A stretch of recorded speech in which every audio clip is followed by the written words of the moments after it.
How's it going, my friends? Today we're going to be talking about calculus, specifically apostol's exploration of calculus. Now, the reason why I like this particular book is because I see it as a replacement for real analysis in measure theory. Quickly see why. And in fact, I would consider this at around the freshman and sophomore level of calculus in general. It's a little more advanced than high school.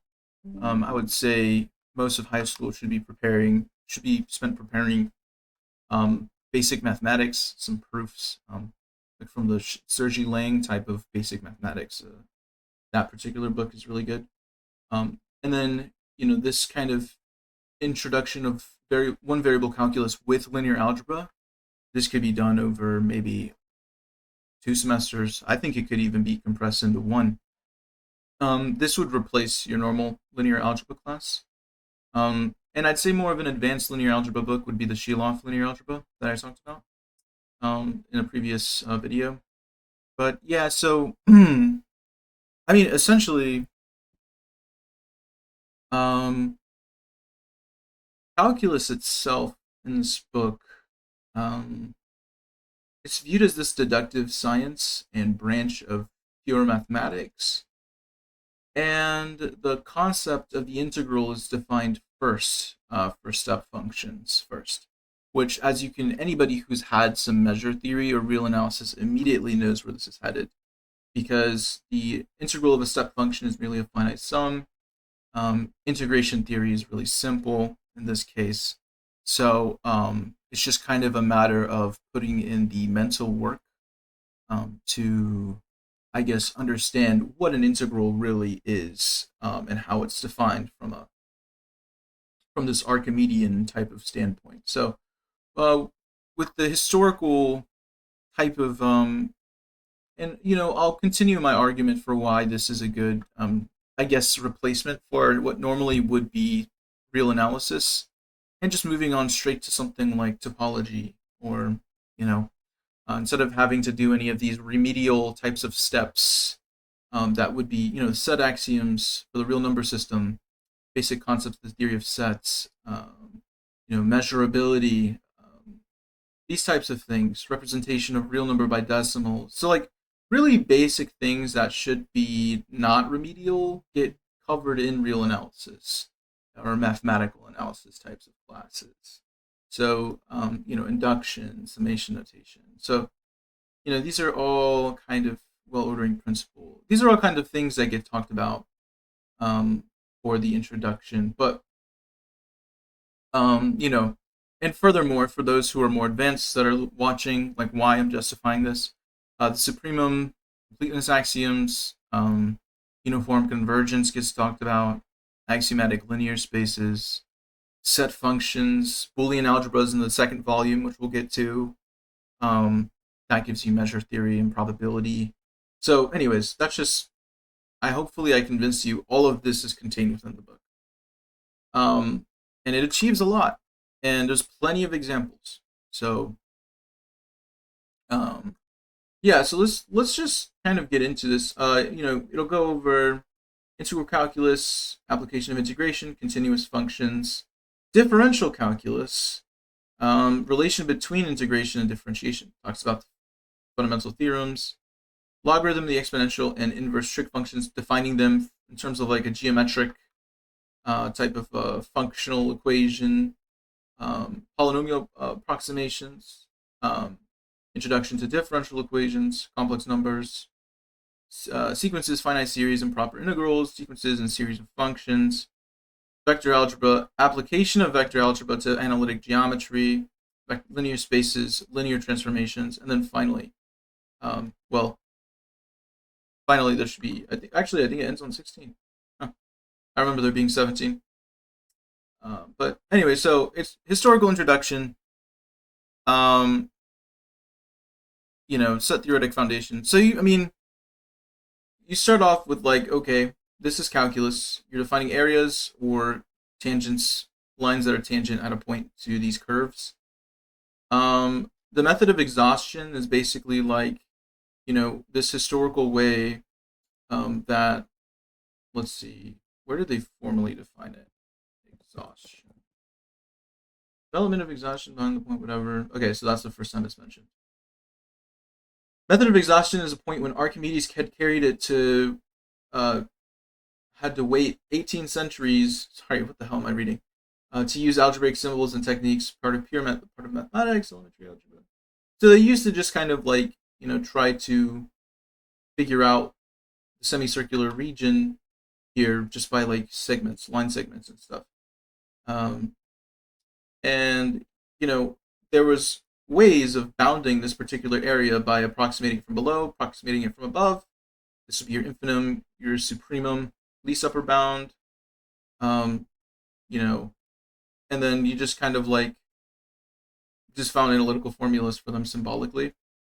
And as you can see, it's like very, this is a very nice way to introduce the concept intuitively from a historical standpoint.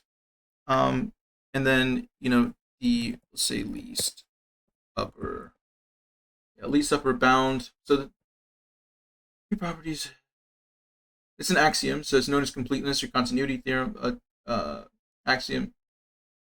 Now, the reader may wish to study part 3 before the main body. So it gives you some options on how to approach the book. Come on. Let's just go down and see what happens. Field axioms. Every non-empty set S of real numbers which is bounded above has a supremum.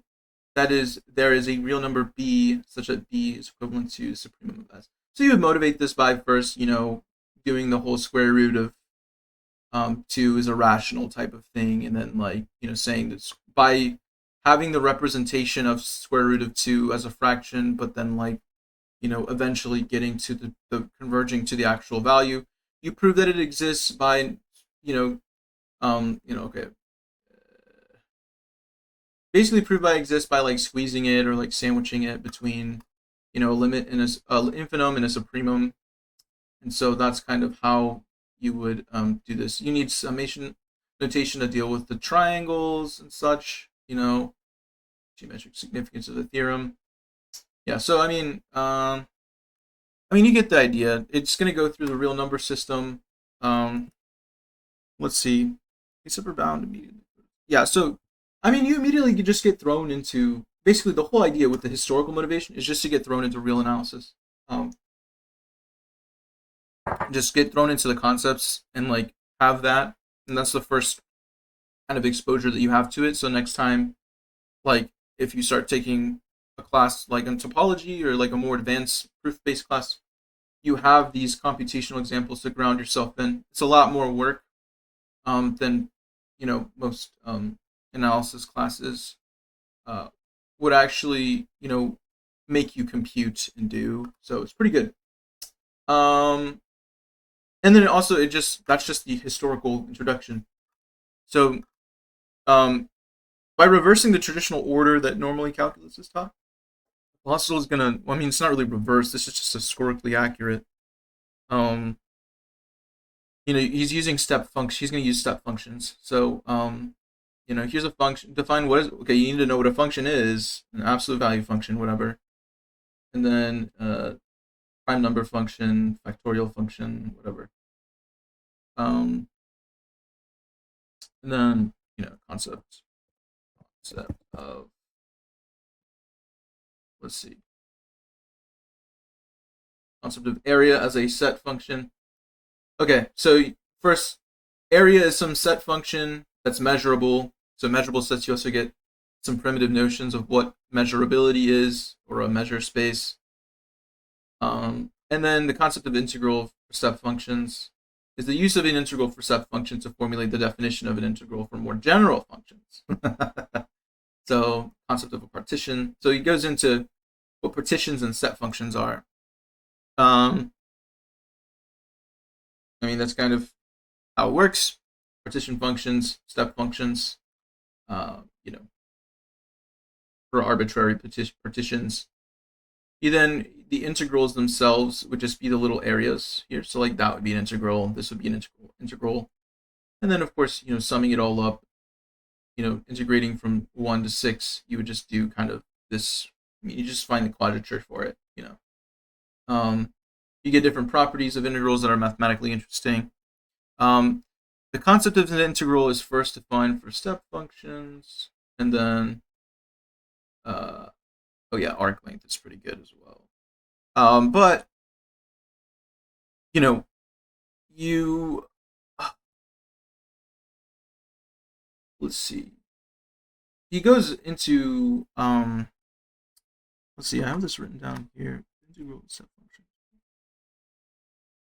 Yeah, I mean, I basically just talked about what an integral, the concept of an integral, but there is integration of polynomials, and let's go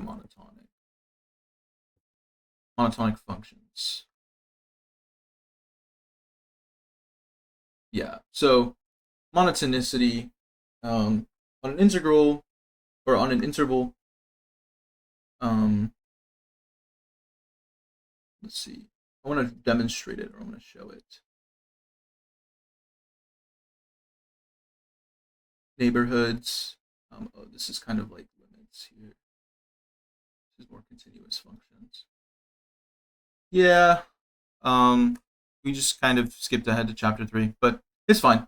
So there's different types of functions that you might be interested in when you're integrating over. They have some properties, but let's just go to some applications.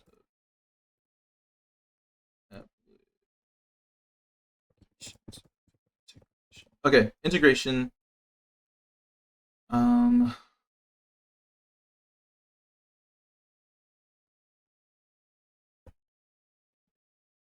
Hello. It's going to load. Jesus Christ. Applications of integration. Come on. I mean, literally, it's right here.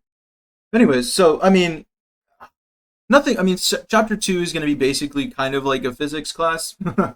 um, I mean, it talks about Cavalieri's principle, work, the analytic definition of trigonometric functions.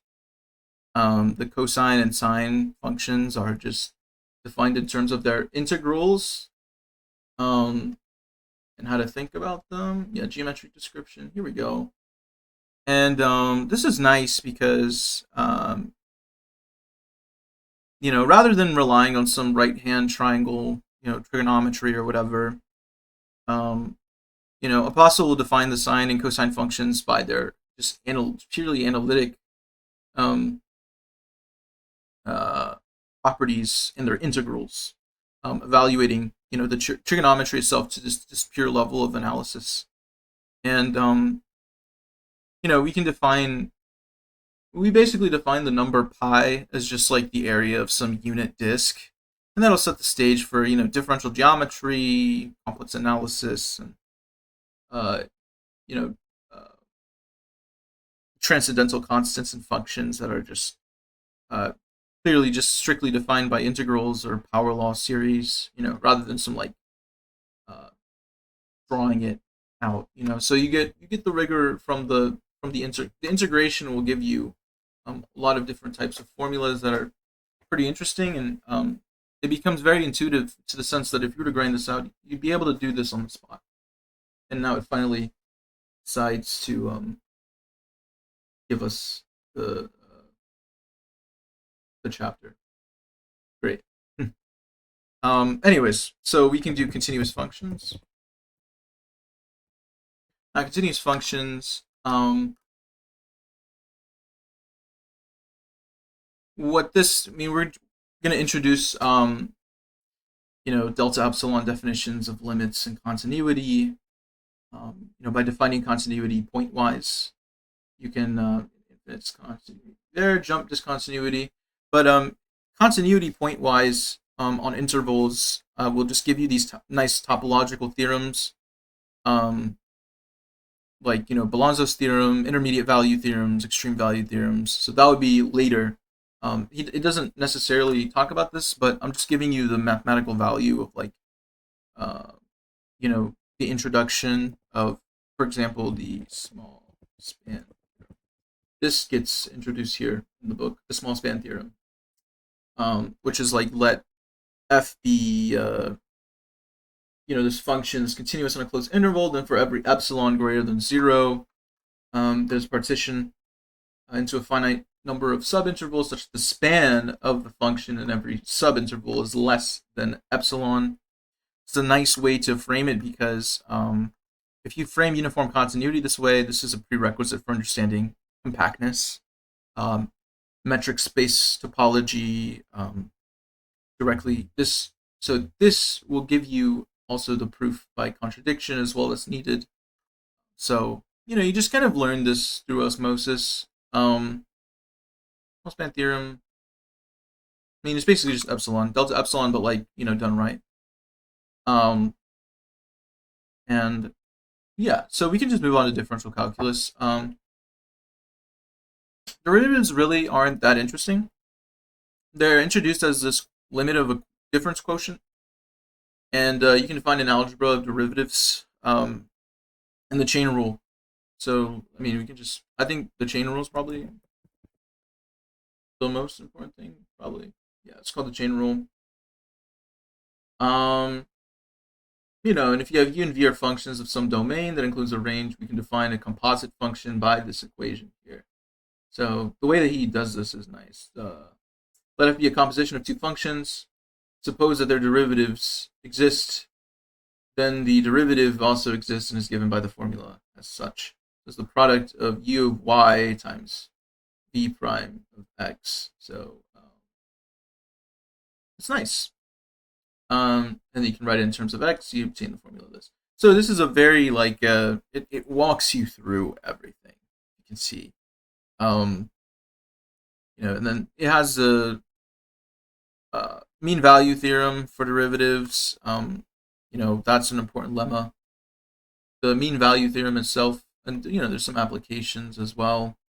Some physics ideas related rates. Yeah, I mean, it's just you'll get mean value theorem. Let's do that.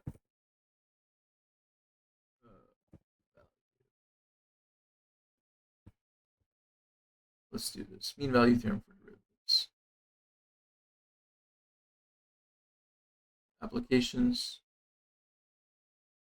Okay. Assume that f is continuous everywhere in a closed interval. It has a derivative at each point the open interval. And there exists one interior point C in A and B, of which you have this particular derivative quantity multiplied by the size of that interval to be equivalent to this. There's at least one interior point of C where this equality holds.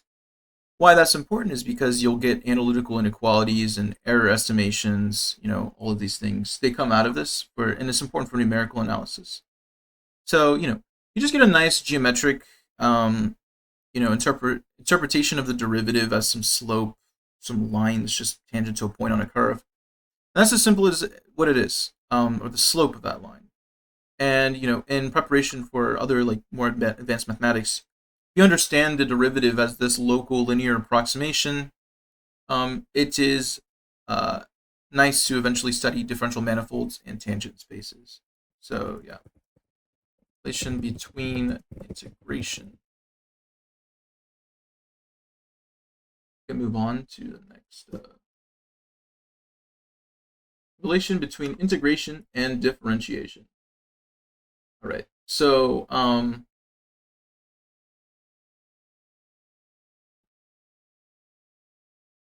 you are going to unite two different branches of calculus now that we've kind of talked about. And the apostol will state really the first fundamental theorem of calculus here, just straight up right off the bat. We'll define a new function that's called a of x, where the upper bound is the function, or the upper bound of that integral.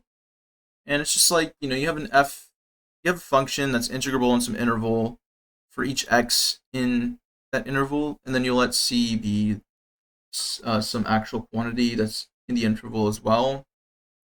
Then what would happen? I'm sorry, and a doesn't have to be. I mean, x is Yeah. So for each x in the interval a and b, that's right. So because that's satisfied. That makes sense. Sorry, I'm struggling with the first fundamental theorem. I'm like, I read this every time, and I'm like, oh yeah, that's a nice way to formulate the fundamental theorem because we all are undoing the damage that was done to us in high school with I don't know, just the lack of rigor, the lack of clarity. This is just so much cleaner. It's written out in a way that's the language itself like is unambiguous. But yeah, so I mean, you have this is a nice treatment of the integral. It's a function of its upper limit, and this is good because the reason why is because I remember when you're working with Banach spaces, you need to be able to have inverse operators in Banach spaces. So if you, that's just paving the way for understanding that part. Integration by parts and substitution. These are formal theorems of operator inversion. And the level of rigor here, they'll ensure that when students encounter generalized Stokes theorems or anything like that, uh, fundamental theorems of calculus on manifolds or whatever, the foundational logic that's regarding the boundaries and domains of integration, they're already kind of internalized. So, you can just think of that. Let's just move on. I mean, you can look at the second fundamental theorem if you want. But yeah, I mean, the whole point is just to kind of walk you through this. You can read along if you want. Have the book with you. And just kind of have like a game plan for how you're gonna attack the book essentially. Because there's different ways to read the same book. There's not really one right way to do it. And in fact, a lot of interesting kind of results come from doing this. But you also need to be very detailed with problems. Eventually, but it's good to have a good map of the terrain of how it all works and being able to judge. But your judgment will only come from being able to, or from having spent like hours and hours and hours working on problems and stuff. So and consistently doing that. So, anyways, Apostle, he's going to completely avoid circular reasoning found in lesser texts, if you will, um, regarding exponents. A lot of people are kind of idiots when they write texts about exponents, especially the American types of like mathematical texts. um, I'm sorry, but this, I mean, technically, Apostle is an American mathematician. But you know, anyway, I'll show you what I mean. The logarithm itself, um, the it is purely defined as an integral, and you'll realize this. The logarithm is the integral, and that's essentially what we define as the logarithm um, from 1 to x of 1 over t dt. That's what a logarithm function is. And, the exponential function is defined as the strict inverse of the logarithm. And that's about it. Okay, so, yeah, I mean, that's really how you think about this. If you take the function and then you put an e, then you get 1. That's how you define it.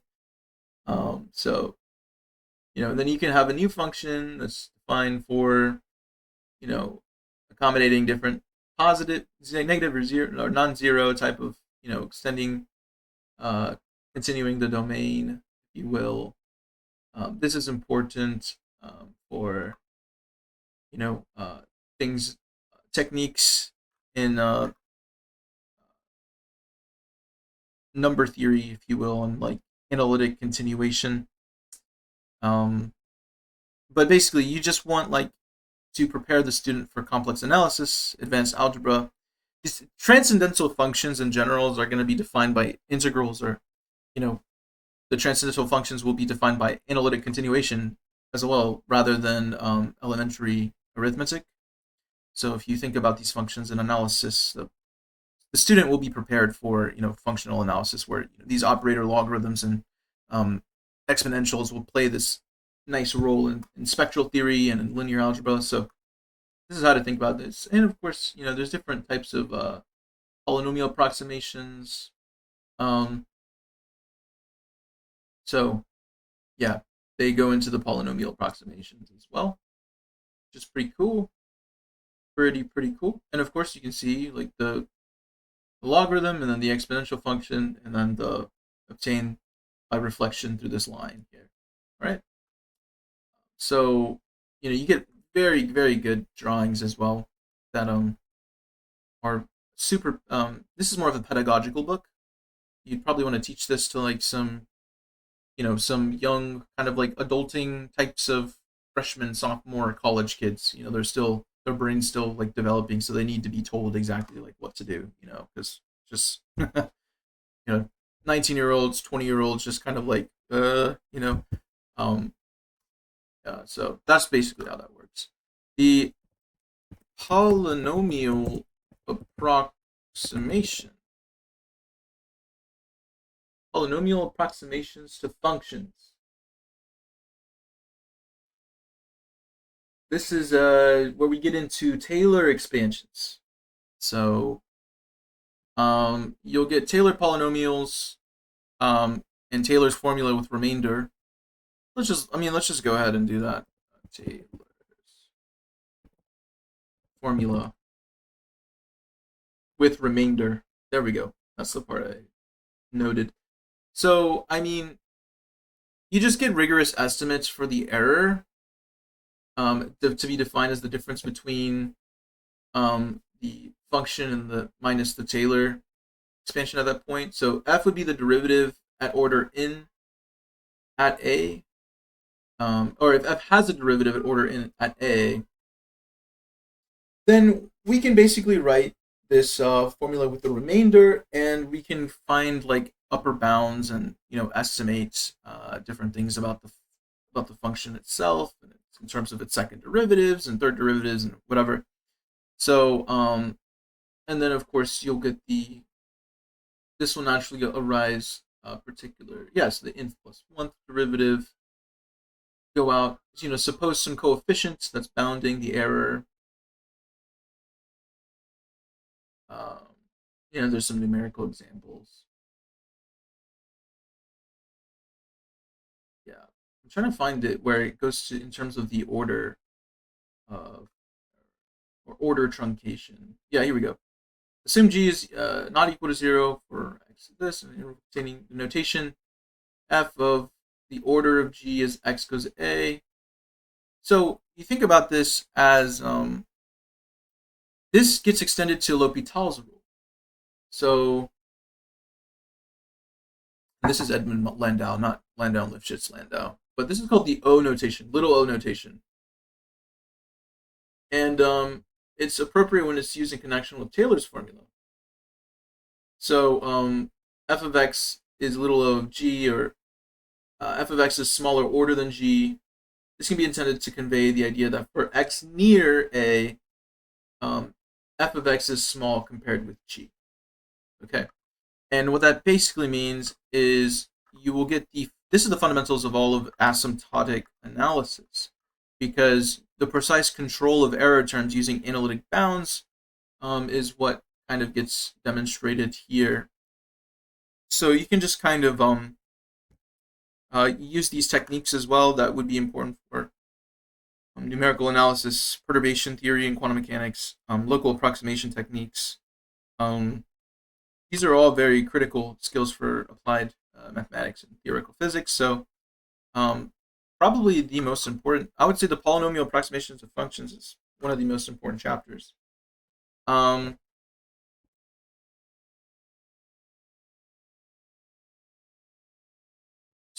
differential equations. Okay, so we're here. We're going to introduce differential equations. Here we go. They're not really that hard to understand. And I'm not just saying that like to be condescending, but if you've gotten this far, they're just kind of like most differential equations classes will treat differential equations as like these tools of like tricks to like solve random systems. Usually pretty horrible. The textbooks are usually pretty horrible for differential equations. And stupid. So you basically just have to systematically study operators. So this chapter will talk about just first order linear differential equations and linear equations of second order with constant coefficients. And it'll just go through in a very elegant way, elegant manner that it has been going through, and try to simplify the subject in such a way that's digestible. There's a focus on existence and uniqueness theorems as well for the specific. It's for y double prime plus ey. Let's see. Let's go. Corresponding existence uniqueness theorems. Yeah, here we go. Differential equation of the form y double prime, y prime, y, r of x. Study of general linear equations, second order, two. Okay, but the existence and uniqueness theorems for general, really, this will just prepare you for Picard, Lindelhoff theory, and dynamical systems on vector spaces. So yeah, existence of the equation. Here's one, perfect. So you can kind of follow this or follow along this one where you just assume that y is any function satisfying, the derivative is equal to 0 for all the real numbers. And integrating the solution, you find that y has necessarily this form. And so, you've found all the solutions in this case for any choice of constants. So it gets you through the abstract level of this is what a differential equation is. This is like the very, very general way of doing it. And then there's methods and stuff to prove or to prepare you for further, theoretical ideas about differential equations. Complex numbers, let's move on.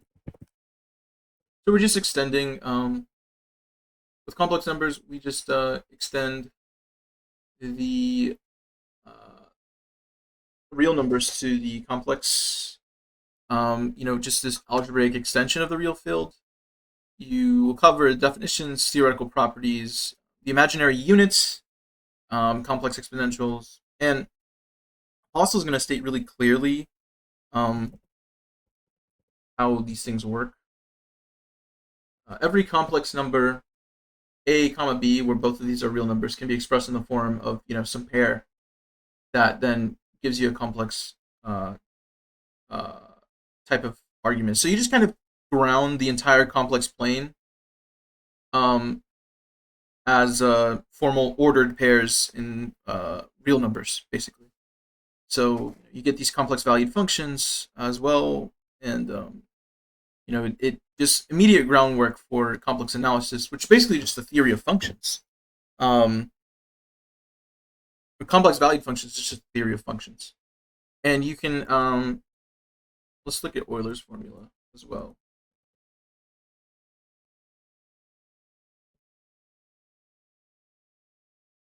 Come on.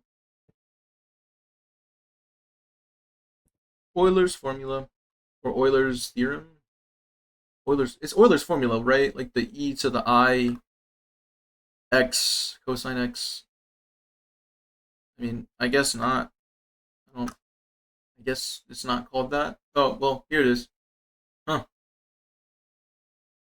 Anyways, the complex numbers, it'll show you how to derive all of the sines and cosines and everything from examples of differentiation.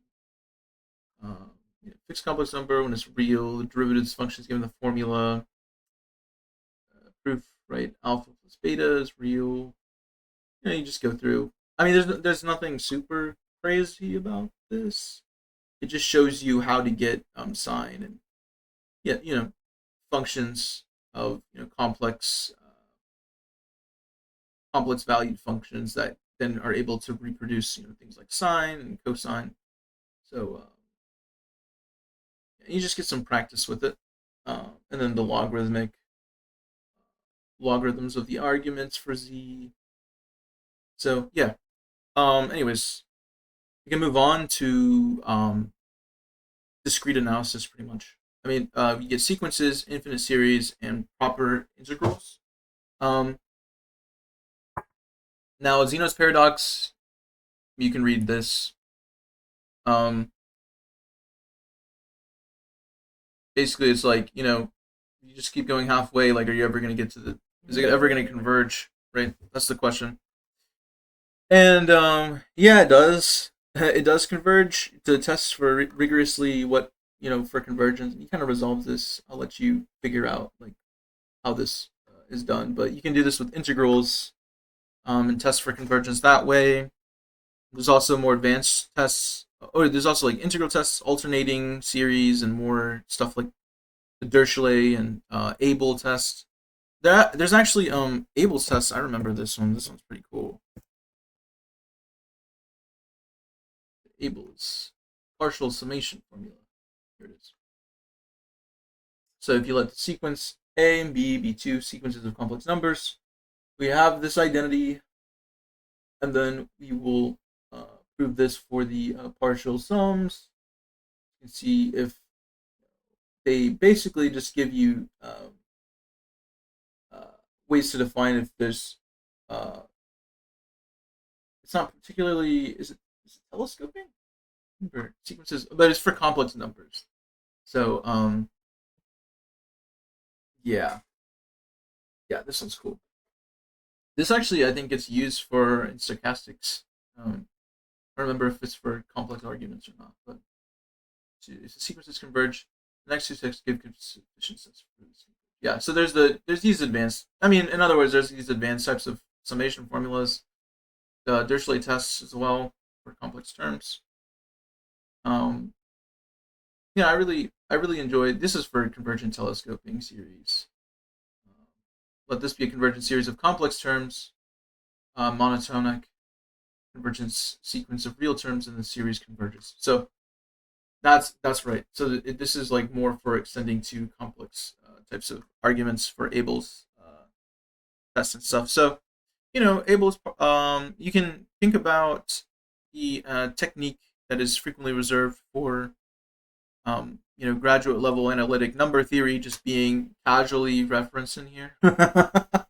um, yeah, I mean, it's just a discussion of like absolute versus conditional convergence, and if it's a really good text like this, like you'll be able to follow along and learn the method. Like there are basic ways, nothing complicated about it. Like if you just follow directions, right? So mastery of this, I would say, just ensures that you have no further um, introduction to the topology of sequences and the real numbers anymore. Like you're done. After this, like you're just this is the exact curriculum of an undergraduate real analysis course. So, and then guess what? The next thing that we go to is series of sequences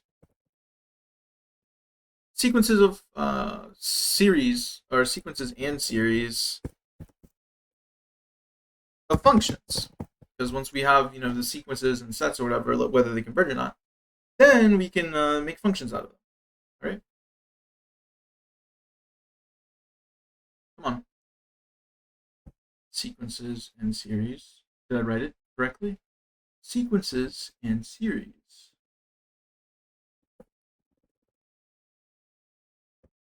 Come on. Come on. Let's go. Yes. All right. Wow, it just like put me all the way to like 11.11 or whatever. Oh, here we go. Perfect. So we have to redefine the limit basically for function sequences. And you want to be able to define pointwise and uniform convergence. Also, he's going to give you the exact conditions for which you can interchange limits, integrals, and derivatives with each other. Basically, like all the Fatot's lemma type stuff. I don't know if it's actually covered in here or not, but I mean, it kind of looks like it. Dominated convergence type theorems. Yeah. I mean, I don't even know if he's mentioning them specifically, but I mean, this is basically measure theory. I mean, um, so yeah, you can just when you're allowed to interchange limits with derivatives, and yeah, I mean, the proof is very simple given there's such an integer or whatever. So yeah, I mean, again, I wasn't kidding. Like, you get g to in symbols. Yeah, I mean, what is this? Fatou's lemma? It's one of the measure theory results, or I think so. Yeah, it's not called that. Uniform convergence. Sorry, like this is actually my first time looking at this part, or like registering like this part is just basically measured. Pretty that's pretty nice. Um, so anyways, I mean, of course, they're not like we haven't defined any Borel sigma algebras or Banach spaces or have played around with that stuff yet. But this stuff comes much later. I mean, this is enough and this is more than enough, honestly, so that you're not confused later. And it's more of a basic treatment of the subject too. Like, I don't know, it's just good. So, um, yeah, I mean, you get. I think there was one that I saw. It was Bernstein's theorem. Assume that f and all of its derivatives are non-negative on a closed interval. That means you can assume this for each whatever the Taylor series converges. Oh, perfect. So then, power series expansions, primes. Basically, you're just from this, you're able to know things about the Taylor expansion and then bound the error, and then you'll get the power series expansions out of this, which logically necessitates the study of Hilbert and Banach spaces where functions are can be treated as points on a metric space, and then you'll get uniform convergence as this nice, uniform convergence. Is Banach spaces even Banach spaces aren't even developed here yet? So isn't that insane? Isn't that quite insane? It's pretty good. Um, and yeah, so uniform convergence. Hello, any uniform convergence guys here? No. Okay, but that's just kind of a this is a good prerequisite for other types of iteration theorems and stuff. So yeah, let's move on. Vector algebra. So if you want to prepare for multivariable calculus, which will be in the next volume, I guess I'll do that another time. Um, yeah, I could do it another time, but I can also do it now. I'll just do it another time. But so volume one, we're just gonna conclude with this idea of linear algebra. So you're just gonna have analytic and geometric foundations of vectors to be explored. Um, you know,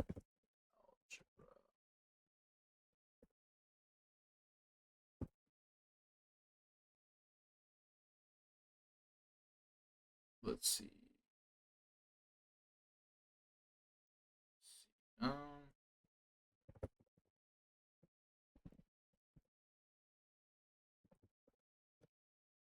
Come on. Basically, I mean, it's just algebra of um, types of directed line segments. There's a little bit of history here. It's pretty well put together.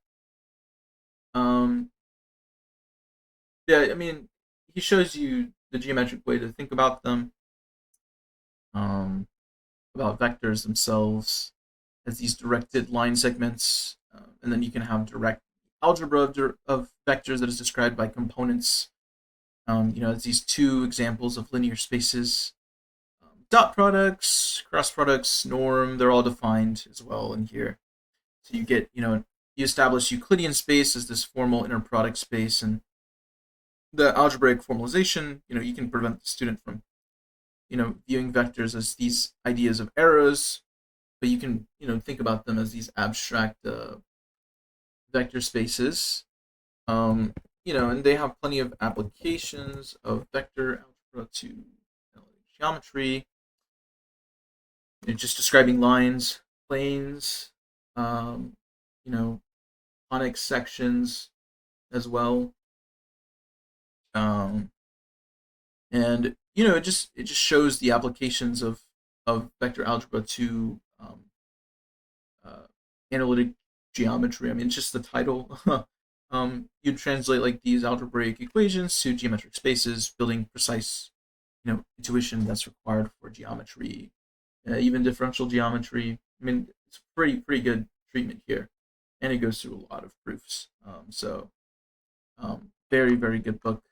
Um, and then we can then define calculus.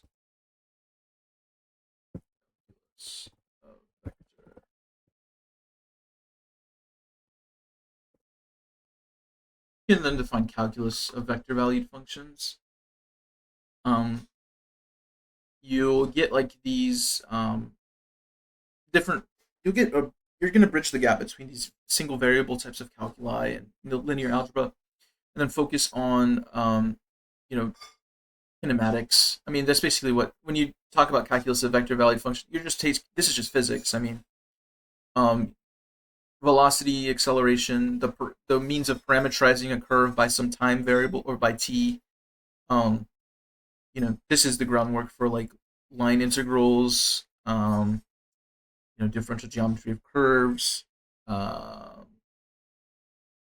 advanced topology as well. So, because topology is concerned with parameterizing um, particles in these configuration spaces. So, there's nothing. Physics isn't really developed here, but the mathematical machinery that's needed for just quick and dirty types of computations. And then what else do we need? I guess we can move on to linear spaces. So then, we just go purely to the, I guess, abstract abstraction of linear algebra itself, an introduction to abstract algebra, which is vector spaces can be defined axiomatically, and you will learn about linear independence, spaces, dimensions, subspaces, and then purely from their like axiomatic and like logical continuation, structural projections that happen, orthogonal projections like the Graham-Schmidt stuff. It's all in here, or Graham-Schmidt process. Apostol, I think, states the um, let's see, he talks about Euclidean space.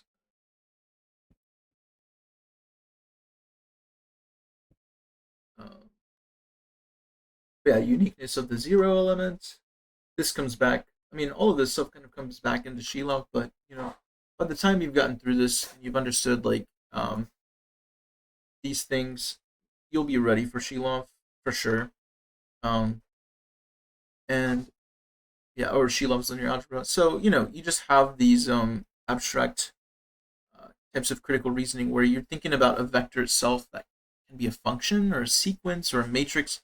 It's entirely abstracting the concept of a vector space, or of a linear space or affine space, if you will, that prepares you for functional analysis. And then linear transformations and matrices. Linear transformations and matrices. Yeah. So you can think about the first volume concluding by defining linear transformations between linear spaces and proving that these matrices are merely representations of these transformations with respect to some chosen basis. An apostol is going to formalize this, so you can think about every linear. Here it is. Yeah, this is a good quote here. Every linear transformation T of an n-dimensional space V into an m-dimensional space W gives rise to an m by n matrix whose columns consist of components, TE1, TEn relative to the basis here of W sub n1, W sub m. And you just understanding matrix multiplication will then, as this like thing that's strictly composition of linear transformations, you can avoid this trap of viewing these matrices as just a static array of numbers. And so this is why this is the final chapter, just to show like the computational side of things. Before introducing numbers or anything like that, or computational techniques. So this is just the way to think about it, and understand. In volume two, this will extend to the Jacobian derivative and advanced tensor calculus, all of these things. So that's what happens later. But I think we'll stop here. I think we'll just stop with volume one for now. I think that's enough to chew on for today. I was planning on doing both, but I think it makes more sense just to stop here and then do the second volume sometime later. All right. Well, I'll see you guys later and have a good one.